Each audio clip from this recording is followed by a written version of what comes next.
name is Lydia, and welcome to this week's Wednesday in the Word. We are excited to have a new season, Wednesday in the Word, so we hope you can join us.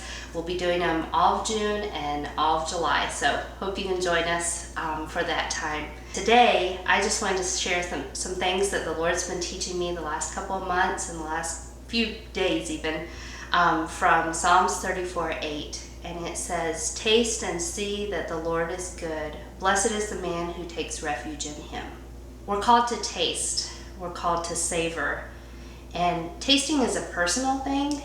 It's an experience. It doesn't say plan out and see, cross your T's and dot your I's and see that the Lord is good, but to taste and in that experience to see that he is good. C.H. Spurgeon said in his commentary on this passage, "You can't see except by tasting for yourself, but if you taste, you shall see. For this, like Jonathan's honey, enlightens the eyes, that the Lord is good." You can only know this really and personally by experience. It's a choice to taste. We can eat things mindlessly, just shove them in our mouth, but when you taste something, you're actually participating in it. In the experience, you have to slow down and actually think about what you're eating and be more aware.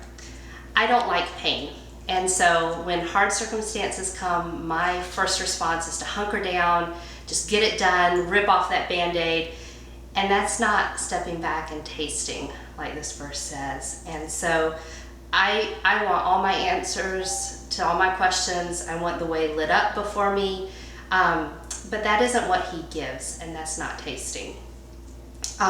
It also doesn't say that the things that we're tasting are necessarily good or sweet, but that God is good in it. There may be bad things that have happened to you. There may be debilitating health situations that you or your family's been through, and those aren't good things, but we can, in those things, taste and see that he is the one that is good. And we can trust him that he can make all things work together for good to those who love him, as Romans 8 tells us. When we eat a meal, hopefully we don't just eat sweet things like dessert and ice cream, although that is fun. That's not a well-balanced meal. But you're going to taste sweet things and sour things and bitter things and salty things. All that's part of tasting. And so maybe you are going through a time in your life when you are having a bitter thing in your life and you're tasting it. You can taste it and see that the Lord is good, that the Lord is good. There may be salty things in your life that are doused with tears. And in those times, you can taste and see that the Lord is good. It's not just in those sweet times of blessing and goodness that you see his goodness. It's even in the hard times and the salty and bitter times. And if you can't see God's goodness in that time, just tell him. He knows. He sees it. He can adjust your vision to see his goodness.